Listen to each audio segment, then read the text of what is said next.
Well, our big focus, foreign powers are jockeying to shape post-war Syria as various factions seek to fill the power vacuum that's been left by Bashar al-Assad's overthrow. In fact, US Secretary of State Antony Blinken is in Jordan and Turkey this week to push Washington's vision for what they call an inclusive Syrian-led transition. Meanwhile, Turkey moved to weaken Kurdish forces and expand their own influence in the country. Israel carried out nearly 500 airstrikes on Syria in 2 days and made ground incursions, prompting criticism from France and Germany. They said it would provide millions in humanitarian aid. But experts argue that each actor in Syria is scrambling to redraw the map, raising fears that the fall of the Assad regime will merely shepherd in another period of conflict. My colleague Trent Murray reports from the Israel-Syria border. Listen in. Well, we are here at the Israel-Syria border, and as you can probably see behind me here, this is now an active military zone. That is, after the IDF was instructed by the Israeli government to move tanks, troops and artillery into the demilitarized zone, which has separated Israel and Syria since all the way back in 1974. That vast area there you can see behind me is looking into Syria. In the past, UN has been in there overseeing this DMZ, but they have now, for all intents and purposes, been relieved of duty, given that the IDF is pouring resources in to seize control of that DMZ. Now, the Israeli government says that they are doing this because they are concerned about their security, given the events of what has happened in Syria in recent days. Assad's troops were at one point up in that area guarding the other side of the demilitarized zone. But when his regime fell, well, those troops abandoned their post. And it was at that point that the Israelis decided to move in. It's also not just on the ground that we are monitoring. Up in the sky, the constant buzz of drones and even fighter jets. The Israelis have confirmed they have launched over 300 airstrikes across Syria in recent days.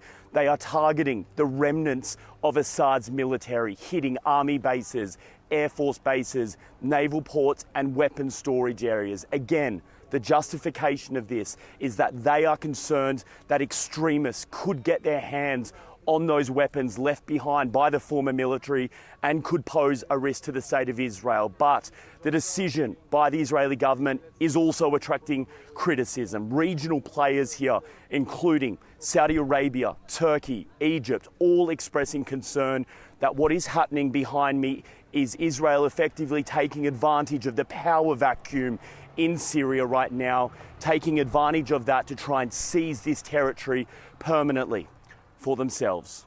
Trent Murray for NDTV at the Israel-Syria border.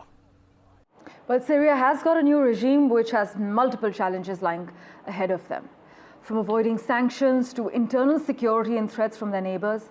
But will the new regime be able to overcome these challenges, or will it meet the same fate as Libya and Iraq? My colleague Mohammed Ghazali had a chat with Idris Ahmed. Listen in. How do you see these entire development where many theories are floating that the HTS chief, Al-Golani, and he has got other names as well being quoted by the media, that he is backed by Israel because Israel is still occupying the land beyond Golan Heights, and yet there has been no response from the new regime. Do you buy this argument that he's being backed by US and Israel? Just to dispel that rumor? No, because I think that there's also kind of a completely, there's a lot of historical amnesia that is involved in that, because when the US intervened in Syria in 2014, it's worth remembering that the US did not intervene to support the opposition. Even when there was a chemical attack, even when the US had drawn a red line, it didn't enforce it. In 2013, Assad used chemical weapons and it got away with it. The US didn't intervene, but it did intervene as part of its so-called war on terror in August 2014 in Iraq, and then in Syria later on, a month later. And when it intervened, so it jointly bombed not just ISIS, but also the anti-Assad rebels, especially the forerunner to HTS, which was the Jabhat al-Nusra. So it was extensively bombed. In fact, one of the very tragic incidents in 2017 had happened when the US bombed a mosque in in Aleppo and killed like several hundred people because it assumed that this was a gathering. It claimed that this was in fact, the initial claim was that this was a gathering of Jabhat al-Nusra, and later on turned out that it was just people who had gathered for the evening prayers. So the thing is that Jabhat al-Nusra for all these years has been extensively bombed. Israel obviously is never going to trust them because the thing is that all of them are very supportive of the Palestinian cause. And but what Israel is doing right now is, in fact, it's going to do everything to undermine them, because that's one of the things, that they are putting them in a position that they either will have to confront Israel or to shrink from it. And if they shrink from it, that's completely then diminishes their, even right now, what's going to happen is that as they are seizing territory, so Jabhat al-Nusra is certainly not in a position to pick up a fight with a regional superpower, which is completely backed by the U.S. and which, has been completely backed by Germany and the I'll UK. just interrupt you there. You said that right now they're not in a position to retaliate. Doesn't mean that they don't want to, or they're just focusing on reconstruction of the country right now? Do you suggest that? It's more like, because I think that they have a sense of, which battles to pick right now, because it has been 13 years that they have finally managed to, what they have done is that they have finally managed to, overthrow this very brutal entrenched regime for 53 years.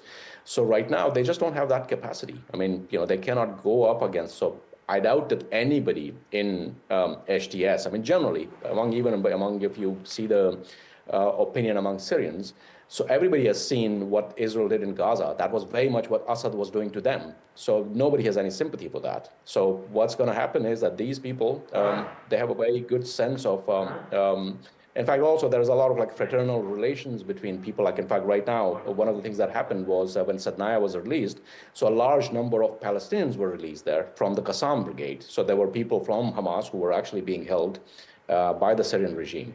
So which is kind of that's why these theories become ironic, because Assad was because he laid siege to the Yarmouk refugee camp for 5 years and inflicted the same thing that Israel is inflicting on Gazans. So there's no love for Israel, and certainly nobody is an instrument of Israel in this situation. In fact, if they had the capacity, they would have confronted Israel, but they don't. Let's turn our attention now to the neighborhood. A Bangladesh court has rejected the bail plea of Chinmoy Krishna, a Hindu priest, who has been arrested and jailed by the local authorities on charges of sedition. Local media reported that Chittagong Metropolitan Sessions Judge Mohammad Saiful Islam, who is on vacation, passed the order, citing that the plea was rejected because Mr. Das did not have a lawyer's letter of attorney on his behalf. The petition, which will be heard on the 2nd of January next year, now states that Das, a monk who is suffering from various diseases, including diabetes and respiratory problems, has been arrested in a false and fabricated case. And with that, let's get you an update from Afghanistan now. Afghan Taliban's acting minister for refugees, Khalil Rahman Haqqani, has been killed in a blast in the country's capital, Kabul, his nephew has confirmed. But Khalil Haqqani became a minister in the Taliban's interim government after foreign forces withdrew from Afghanistan back in 2021.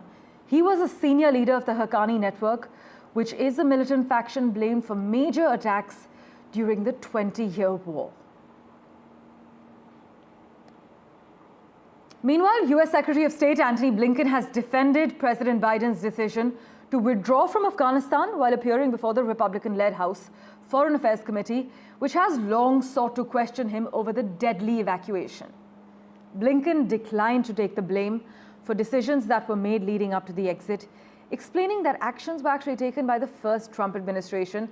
It left the Biden administration in a weak position, and intelligence assessments expected Kabul to remain in the hands of the Afghan government. But Blinken's testimony came nearly 3 months after the committee voted along party lines to recommend that the nation's top diplomat be held in contempt of Congress amid a standoff over his appearance before the panel to discuss its investigation into the 2021 withdrawal. Well, in other crucial news, OPEC cut oil demand growth forecast for this year and next for a 5th straight month, making its deepest reduction to the 2024 outlook so far after agreeing to extend its supply curbs. The Organization of Petroleum Exporting Countries chopped projections for consumption growth in 2024 by 210,000 barrels a day to 1.6 million barrels a day, according to its monthly report.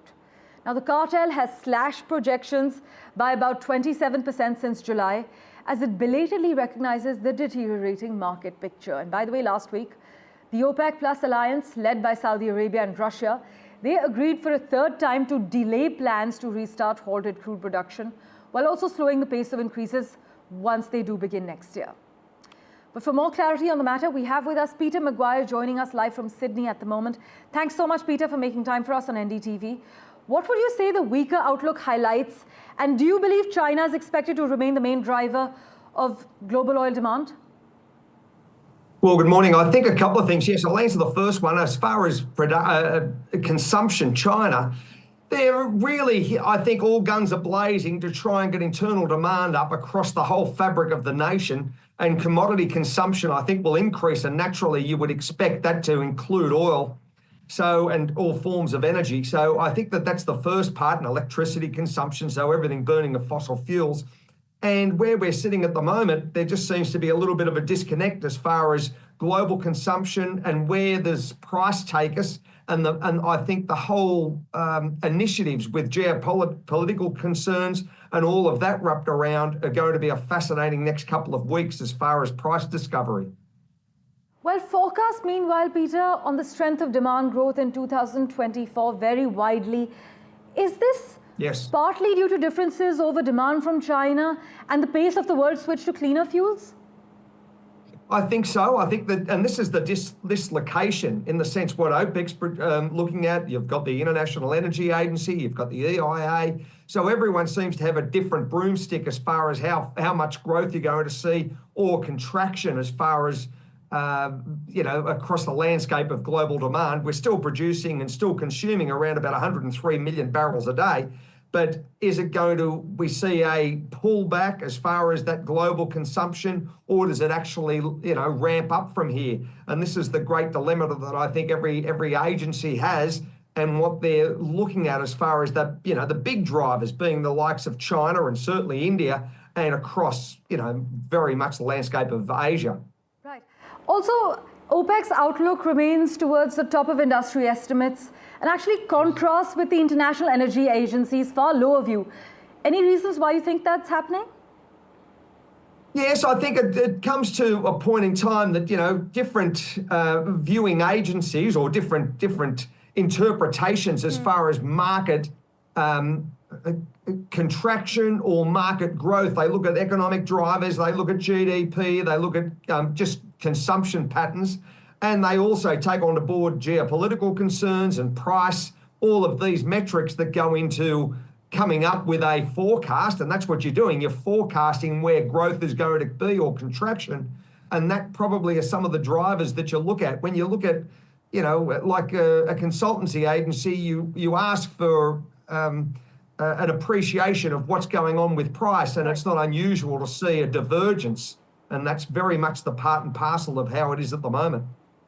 Meanwhile, you mentioned geopolitical tensions. Well, they have also kept oil's risk premium in play as traders actually await the formation of a new government in Syria after Bashar al-Assad has been ousted. Any challenges you see in the immediate future there? I think so. I think it'll be interesting again how that is piecemeal together. Who's going to be in power? What's it going to look like as far as the fabric across Syria? And do you see other nations start to become more agitated? And I'm probably referring more to Iran. And that could be, I think, the powder keg that could change from a geopolitical standpoint, and price you could see an escalation in price if you were to see some sort of tension build. One needs to be considerate that oil prices are down nearly 17% since early July. So it's been and gasoline prices are back at 2021 levels in the United States. So prices are very trim at the moment, and it's not unusual to see tensions build, and that could well and truly be the standout here. Well, Peter, thanks so much for joining us with this update. Do stay on with us for the next update as well. The US government is actually weighing new harsher sanctions against Russia's lucrative oil trade, seeking to tighten the squeeze on the Kremlin's war machine just weeks before Donald Trump returns to the White House in January. But as per reports, details of the possible new measures were still being worked out. But Joe Biden's team was considering these restrictions that might target some Russian oil exports, according to people who've decided to speak on record. Peter's with us for a quick comment at the moment. Peter, this step now is something that Biden had long resisted over fears it could trigger a spike in energy costs. But with these reports emerging, would you argue that the United States is now open to more aggressive action against Russia? I think so. We've got to be appreciative as far as you're about 40 days out from the Trump administration coming from the inauguration on the 20th of January. So what happens over the next 6 weeks could be crucial, and President Biden is driving the engine at the moment. He's the captain. So yes, I wouldn't be surprised to see some form of sanctions coming into place. It could be aggressive. You've also got to look at the likes of Hungary, and where does Turkey look at all this as far as Russia energy and Russian gas. So the effect is going to, I think, create, again, a turbulence in the market, and how that's going to, work across the energy complex is going to be very fascinating leading into Christmas. Well, indeed, we will be keeping a close eye on all the developments. Thanks so much, Peter Maguire, as always, for joining us on NDTV World. The US is mulling new oil sanctions against Russia in order to weaken Putin and the war mechanism there. There are harsher sanctions that are being planned against Russia's lucrative oil trade. The US is seeking to tighten the squeeze as far as Kremlin's war machine is concerned. But as far as the details, the finer mechanism, that is still being worked out by Biden's administration just 40 days ahead of Trump returning to the White House. In other news, a United States intelligence assessment has concluded that Russia may use its new lethal experimental Oreshnik missile against Ukraine again in the coming days. This is what AP is reporting, citing a US official aware of the development. The missile is seen by US officials more as an attempt at intimidation than a game changer on the battlefield in Ukraine, according to the US official that's been cited in AP's report.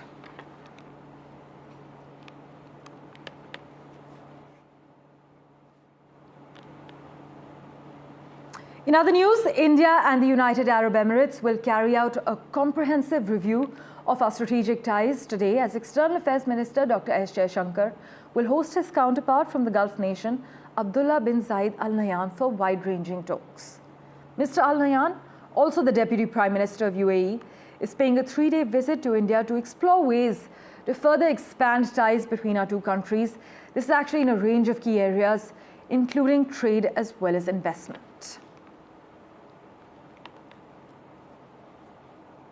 And let's bring you an update from the United Kingdom now, where hundreds of tractors block streets in central London. The latest protest by farmers against the government after it ended an exemption from inheritance tax for agricultural families. The measure, dubbed the tractor tax by critics, was introduced by the government in the UK to boost funds to pay for strained public services. But farmers say it will destroy family farms and also reduce food production as far as the UK is concerned. Farmers in the UK say their income has been squeezed over years by Britain's competitive supermarket sector, cheap imports from abroad, and also subsidy cuts followed by Brexit.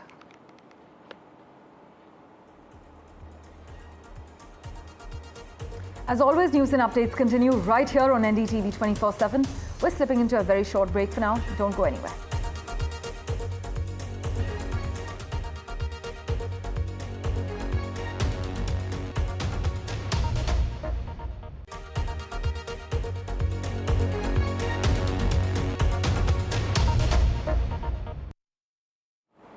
Well, Tesla and SpaceX boss Elon Musk's net worth has surpassed $400 billion, according to the Bloomberg Billionaires Index, setting a new milestone for the world's richest person. The jump in wealth, the business news outlet reported, came after SpaceX and its investors agreed to purchase as much as $1.25 billion of insider shares in a transaction that valued the rocket and satellite company at about $350 billion. Now, Musk, you must note, has added about $218 billion to his net worth since the start of 2024. That's more than any other member of the group. Tesla shares, which make up the bulk of Musk's fortune, have gained 71% this year and closed on Wednesday at $424.77, which is their first record high since the year 2021. As far as expectations are concerned, expectations that Trump will streamline the rollout of self-driving cars and eliminate tax credits for electric vehicles that help the company's competitors has helped buoy Tesla's stock. Musk, by the way, is also slated to occupy a key role in the new administration with Donald Trump as co-head of the newly created Department of Government Efficiency, as we have reported. Now, while it will work outside the government, it does give him a bit of a strong stand as far as Washington is concerned, and also a direct line to the Oval Office.